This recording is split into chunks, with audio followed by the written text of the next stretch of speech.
Répète après moi, dis le roi de Moab. Le roi de Moab.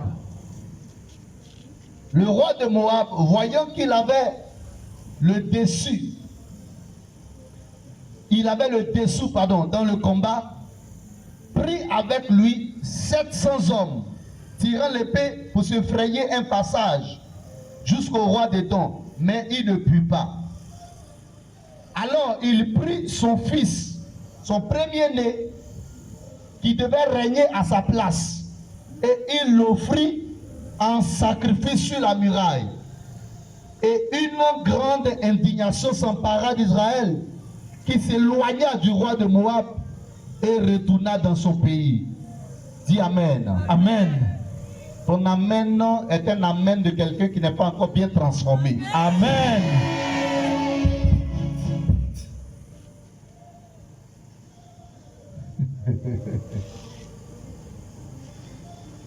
Ce texte nous dit que le roi de Moab, il n'est pas chrétien, c'est un païen. Les Moabites sont un peuple païen. Et il était en guerre face au roi d'Israël. C'est-à-dire, Israël avait jusqu'à 2 rois, 3 rois même. Et lui, il était seul. Et la Bible dit que quand le roi de Moab a constaté que le combat était très rude et qu'il était en train de perdre le combat, lui, il connaissait le principe de l'autel. Il connaissait la loi de l'autel. Il connaissait, il avait la révélation de l'autel. C'est ça. Et voyant qu'il était en train de perdre le combat, aussi il perd le combat, ça veut dire qu'on va le tuer. Le roi d'Israël va l'attraper et il le tuera. Les rois d'Israël l'attraperont et certainement ils couperont sa tête. Il constate qu'il était sur le point de perdre le combat. Il constate que rien ne bouge dans sa vie. C'est comme beaucoup de personnes. Vous venez à l'église, vous allez à l'église, mais vous remarquez que dans la réalité, vos ennemis sont en train d'avoir le dessus sur vous. Vous constatez que dans la réalité, vos ennemis ont la victoire sur vous. Le roi de Moab, remarquant qu'il était en train de perdre le combat, il dit non, je ne vais pas me laisser tuer. Je ne vais pas me laisser avoir facilement. Je vais faire quelque chose. Qu'est-ce qu'il va décider de faire? Il va attraper son premier fils, son héritier, celui qui en réalité devait le remplacer après sa mort. Et il va faire quoi? Il va le sacrifier sur la muraille. Du coup, cette muraille était devenue un autel. Et quand quelqu'un sacrifie quelque chose sur l'autel, il invoque un esprit. Donc quand il a sacrifié son enfant, il a invoqué le démon qu'il adore. Et le démon qu'il adore est descendu automatiquement pour prendre le sang de son enfant, pour prendre le sang du roi de Moab. Et quand il a pris le sang, ce démon était devenu plus fort que le Dieu d'Israël. Et ce démon était devenu plus puissant que le Dieu d'Israël. Écoutez-moi très bien. Même si tu es chrétien, avec ta chrétienté, un pied dedans, un pied dehors, il ne faut jamais t'hasarder à lancer un défi à un mystique, à lancer un défi à quelqu'un qui fait beaucoup plus d'hôtels que toi, Vérité. qui bâtit des hôtels que toi. Si tu l'affrontes, écoute-moi, tu es chrétien, tu dis au nom de Jésus, mais ce mystique va te paralyser. Vérité, ce mystique ou ce marabout ou ce féticheur, il peut te tuer sur le champ. Parce que les sacrifices qu'il fait, toi, ton affaire de Dieu, où tu as un pied dedans, un pied dehors, tu ne fais même pas la moitié. Tu ne fais même pas même le 1/5. Donc écoutez-moi, le roi de Moab avait devant lui, il avait en face de lui, le Dieu sacré des Hébreux. Mais comme c'est lui le roi de Moab qui a sacrifié sur l'autel, alors son Dieu est devenu plus fort que le Dieu d'Israël.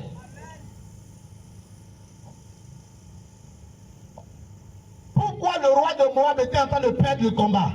Il était en train de perdre le combat parce que son autel était devenu fragile. son autel était devenu faible. Le démon qui était derrière l'autel était devenu faible. Alors quand il a constaté que sa puissance était en train de diminuer, il est allé pour renforcer son autel. Écoutez-moi très bien. La puissance d'un autel dépend de ce qui est sacrifié sur l'autel. La puissance d'un autel dépend de la valeur de ce qui est sacrifié sur l'autel. Est-ce que je parle à l'esprit de quelqu'un? Amen. Écoute-moi. Il y a l'autel de Dieu. Et puis il y a l'autel du diable. Mais si, sur l'autel du diable, ce qui est sacrifié là-bas est plus cher que ce qui est sacrifié sur l'autel de Dieu, les enfants du diable seront plus puissants que les enfants de Dieu. Vérité. C'est ce qui fait que le transport est dans la main des gens qui font plus de sacrifices que vous. C'est ce qui fait que chaque jeudi, chaque samedi, eux ils se marient. Ils se marient, ils se remarient. En tout cas, ils n'ont pas de problème de mariage. Chaque jeudi, ils font mariage. Et ils ont les moyens pour faire leur mariage. S'ils veulent, ils peuvent marier 5 femmes. Parce qu'ils ont les moyens pour ça. Mais vous savez pourquoi vous ne vous mariez pas toujours? Parce que vous n'avez rien.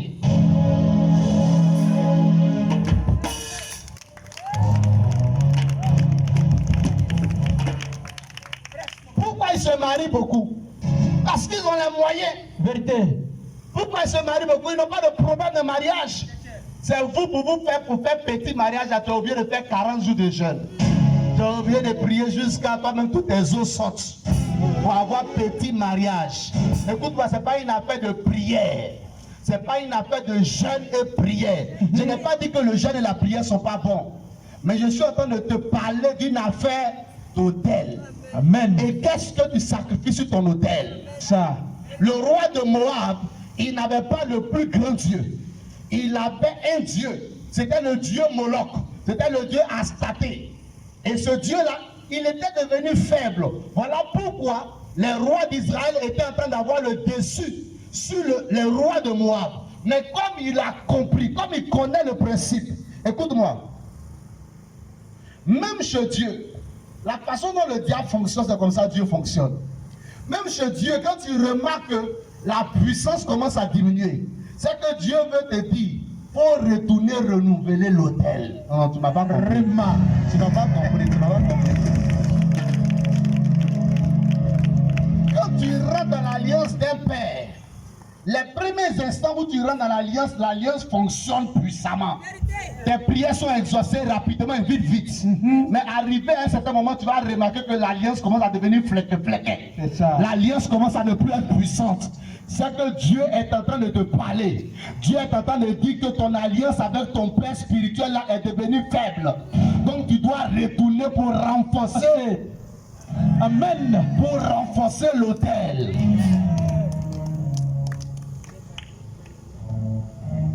Le monde dans lequel nous sommes, c'est une guerre d'autel contre autel. Les païens ont leur autel. Les enfants du diable ont leur autel. Et puis de l'autre côté, il y a des enfants de Dieu qui ont leur autel.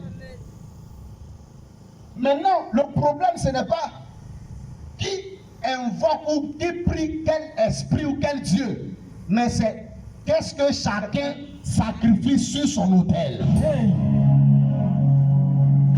La Bible dit que quand le roi de Moab a sacrifié, pourquoi ceux qui prennent leur propre enfant, pourquoi certaines personnes prennent leur propre enfant?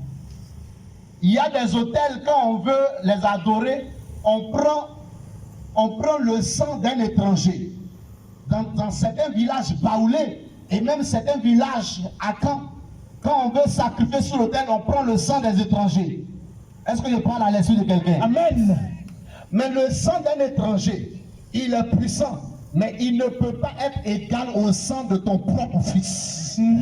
Quand tu es capable d'attraper ton propre enfant et de le rendre toc-toc, et de le rendre bête, et puis son crachat coule, forcez plus puissamment ton autel. Écoutez-moi, vous allez passer votre temps à critiquer certaines personnes, mais tant que vous ne serez pas capable de faire le sacrifice qu'ils font, votre prospérité, votre richesse ne pourront jamais se comparer à leur richesse. Hey. Tout ce que vous pouvez faire, c'est de vous plaindre. De dire non, on ne comprend pas, mais pourquoi nous on va à l'église et puis la païenne, là, c'est son commerce qui marche. Mais est-ce que la païenne, là, elle a sacrifié son enfant, son propre enfant, elle a rendu toc-toc. Est-ce que toi, tu es capable de rendre ton enfant toc-toc? Question. Elle a sacrifié son propre enfant. Est-ce que toi, tu es capable de sacrifier ton propre sang? Et si tu n'es pas capable de payer le prix qu'elle a payé, alors tais-toi et accepte ta pauvreté comme ça. Le jour où tu vas mourir, on va cotiser, on va faire ton cercle, on va aller t'enterrer. Prêche mon père. Écoute, si tu veux, il faut écouter mon message. Si tu veux, il faut prendre ça à la légère. Mais c'est la vie et tu ne peux rien faire à cela. Tu vas vivre comme ça, ta vie, et puis tu vas te plaindre, tu vas murmurer, tu vas critiquer les gens, mais on regarde dans ton compte, c'est 1500 qui est dessus. On regarde dans ton compte, peut-être même que tu n'en as pas. Tu n'en auras pas. Et puis c'est bizarre, mais quand tu t'en vas même pour payer les terrains, quand tu arrives même sur les sites, on dit non, ils ont loti tout ici là. Première pancarte, Sila Yakuba. Deuxième pancarte, Fanta Kone. Troisième pancarte, Awa Ouattara.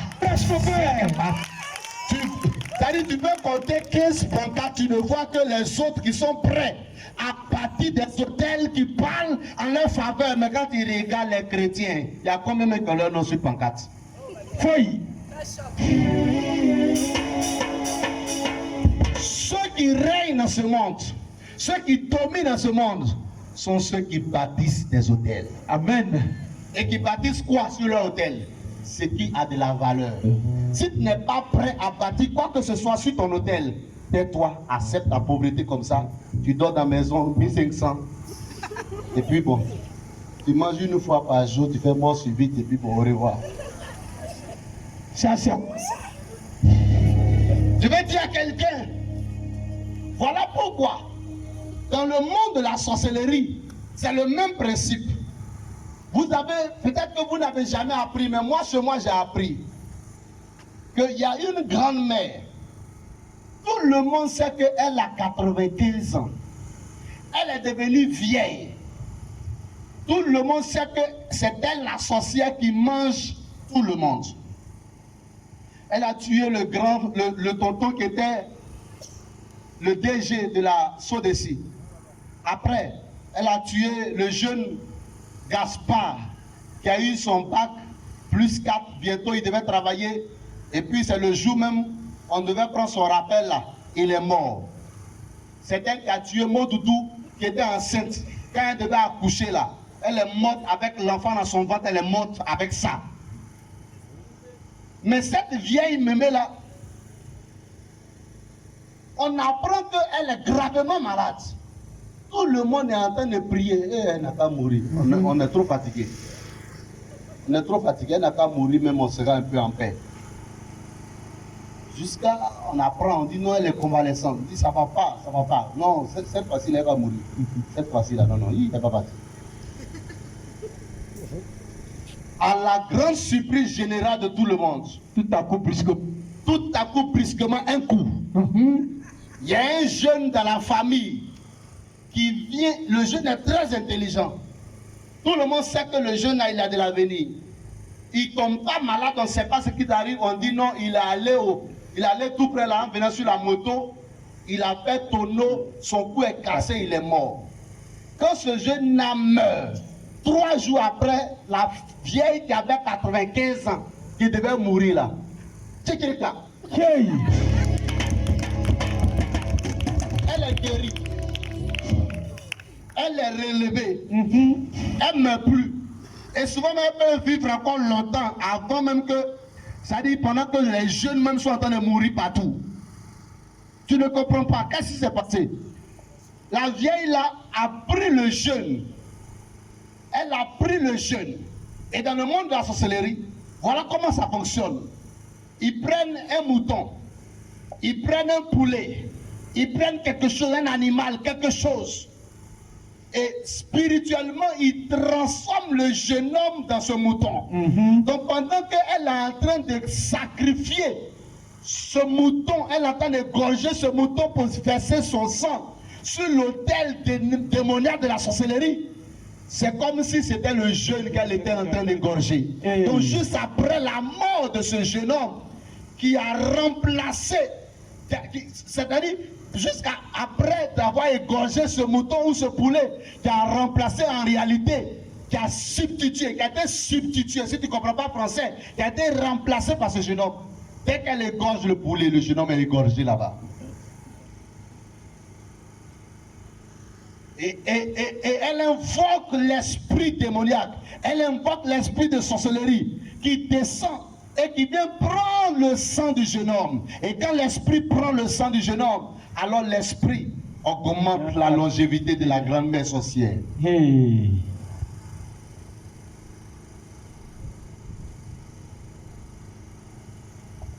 Est-ce que quelqu'un m'écoute? Amen.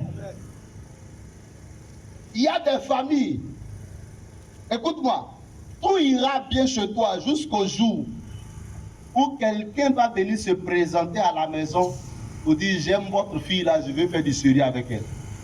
C'est là que tu vas voir que la sœur qui partait à l'église et qui n'avait aucun problème, c'est ce jour-là les malheurs vont commencer à s'abattre de partout sur sa vie. Il y a des personnes, tu es là, tout va bien chez toi, mais il ne faut pas décider d'avoir bac, d'avoir le BPC. Il ne faut pas décider de faire un pas de plus, il ne faut pas décider d'acheter un terrain et de construire une maison. C'est alors que tous les problèmes de la terre vont commencer à tomber sur toi. Qu'est-ce qui explique cela? Qu'est-ce qui explique le fait que quand tu es là, que tu n'as aucun projet, tu n'as pas de projet de réussir, tu n'as pas de problème. Mais dès l'instant que tu décides à réussir, tu décides de réussir, c'est là que tu as l'impression que la vie devient un combat coriace auquel tu ne peux pas faire face. Vérité. Ce sont les autels. Les autels qui sont dans ton sang. Écoutez-moi. Écoutez-moi très bien. Est-ce que vous savez que pour qu'un enfant devienne un œuf dans le ventre de sa maman, son papa produit 23 chromosomes et la maman produit aussi 23 chromosomes. Donc c'est 23 chromosomes du père plus 23 chromosomes de la mère qui forment l'œuf qui vient s'installer dans l'utérus de la femme et qui devient plus tard le bébé. Donc que tu le veuilles ou pas, l'enfant ou toi qui es assis là, tu es le résultat d'un monsieur et d'une femme. Et vous, comment vous pouvez expliquer qu'un enfant de 8 ans, un enfant de 9 ans, déjà, l'enfant a tendance à aimer la pornographie. L'enfant a tendance à aimer beaucoup de femmes. L'enfant a tendance à voler. Si tu fouilles bien, tu vas constater que l'enfant a hérité de ce comportement de son papa ou de sa maman. Est-ce que je parle à l'esprit de quelqu'un? Amen. Comment vous pouvez expliquer qu'un enfant de 6 ans, mais l'enfant là est colérique comme ça, quand il se met en colère, il est capable même de casser et de détruire le jouet qu'on vient à peine de lui offrir. L'enfant là a hérité ça tout. Des autels qui ont été bâtis depuis son sang. Écoute-moi, quand tu acceptes Jésus-Christ, quand tu donnes ta vie à Jésus, c'est ton esprit qui naît de nouveau. Mais ton corps et ton âme ne naissent pas de nouveau. La nouvelle naissance, c'est quelque chose qui se passe au niveau de ton esprit. Or, l'homme a 3 parties. L'homme a un corps, il a une âme et il est un esprit. Donc je reprends. L'homme est un esprit qui a une âme et qui vit dans un corps. Donc quand on dit accepte Jésus, et puis tu viens t'arrêter devant l'autel, Seigneur Jésus, je te donne ma vie, à partir de Dieu, je suis né de nouveau. C'est ton esprit qui naît de nouveau, mais ton sang là, lui, il reste tel qu'il est. Ton corps aussi, il ne change pas. Or, la Bible dit que dans le sang d'une personne se trouve son âme. Et qui parle d'âme, parle des émotions, parle des états d'âme, parle de ce qui a été enregistré. Écoutez-moi très bien. Dans ton sang se trouve toute l'histoire de ta famille. Et quand je parle de l'histoire de ta famille, ce n'est pas une histoire de 100 ans. C'est depuis et tout ce qu'ils ont fait, toutes les adorations qu'ils ont faites, à chaque fois qu'ils sont allés faire des adorations, cela a été enregistré dans ton sang. Écoutez-moi bien, le sang a une carte mémoire. Et dans cette carte mémoire est enregistré tout ce que nos aïeuls et nos parents ont fait. C'est pourquoi il remarquait très bien. Quand une femme est enceinte, souvent on lui dit de ne pas fumer, on lui dit de ne pas prendre la cigarette, on lui dit de ne pas boire l'alcool. Pourquoi? Parce qu'à partir de la nourriture qu'elle mange, cela passe dans son sang et cela rentre dans le sang du bébé. Donc ce bébé naît. Et quand il naît, même s'il accepte Jésus-Christ, mais dans son sang n'est pas encore converti. Dans son sang, il y a la paix de femme. Quand il voit femme là, il est pasteur, mais il ne veut pas voir femme laissée. Il est bishop, mais son appel de femme. Il est ancien de l'église, diaconnaire, diacre, responsable, berger, bergère. Mais il y a un péché qui est attaché à son sang. Pourquoi? Parce que les autels ont été bâtis dans notre sang. Prêche, mon père.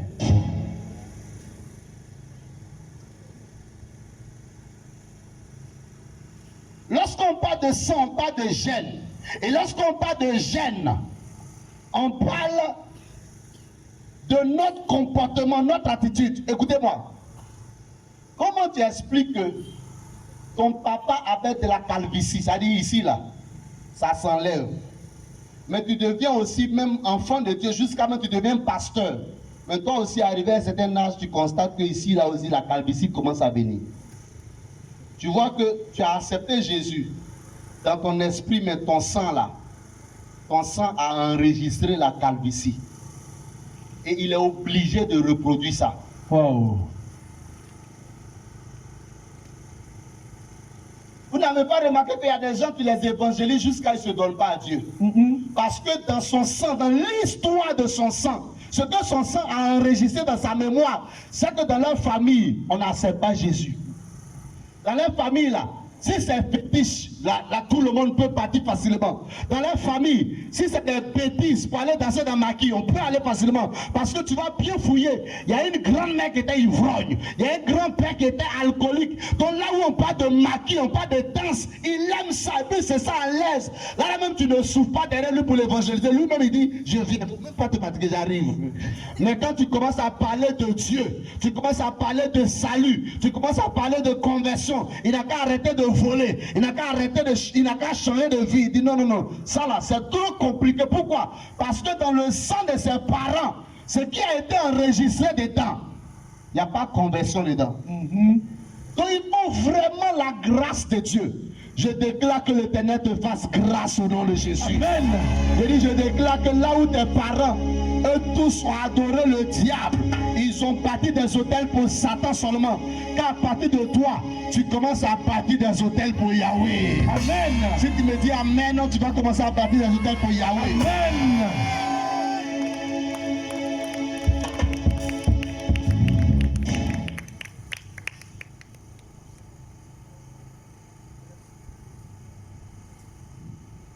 Est-ce que je parle à l'esprit de quelqu'un?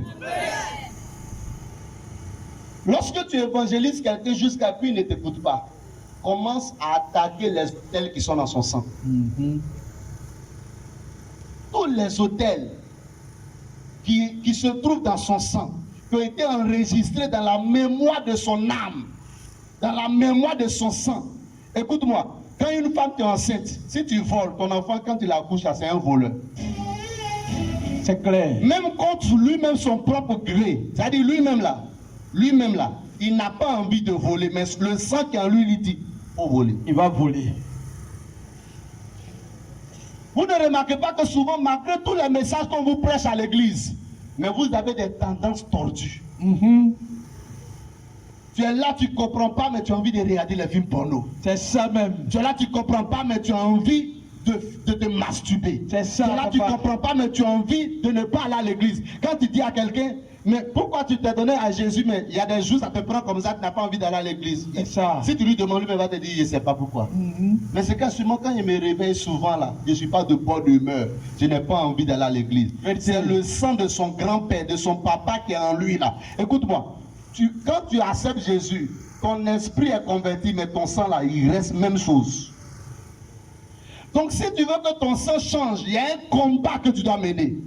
Il y a un combat féroce que tu dois mener, tu dois batailler contre ton sang. En faisant quoi? En renversant les autels démoniaques qui ont été enregistrés dans ton sang. Amen. Je vais terminer mon message, écoutez-moi bien. Il y a une catégorie de personnes qui vont à l'église, ils sont seulement des croyants. Et puis il y a une catégorie de personnes, eux ils sont des adorateurs, mais des adorateurs qui ont des armes en main. Amen. La Bible dit qu'arrivé à un certain moment, quand Moïse descendait de la montagne, où Dieu lui a donné les 10 commandements, à la descente de la montagne, il attendait des cris. Et des gens qui étaient en train de boire, de s'amuser, ils adoraient le veau d'or. Et quand Moïse a vu cela, il était tellement choqué qu'il a cassé la tablette, les tablettes sur lesquelles étaient écrits les 10 commandements. Et Moïse a crié, aujourd'hui, ceux qui veulent appartenir à l'Éternel, à Yahweh, mettez-vous à ma droite. Ceux qui veulent toujours adorer le veau d'or, continuez de laisser le sang de l'esclavage, de l'idolâtrie de leurs parents. Ils veulent continuer à laisser ça les influencer. Mettez-vous à ma gauche.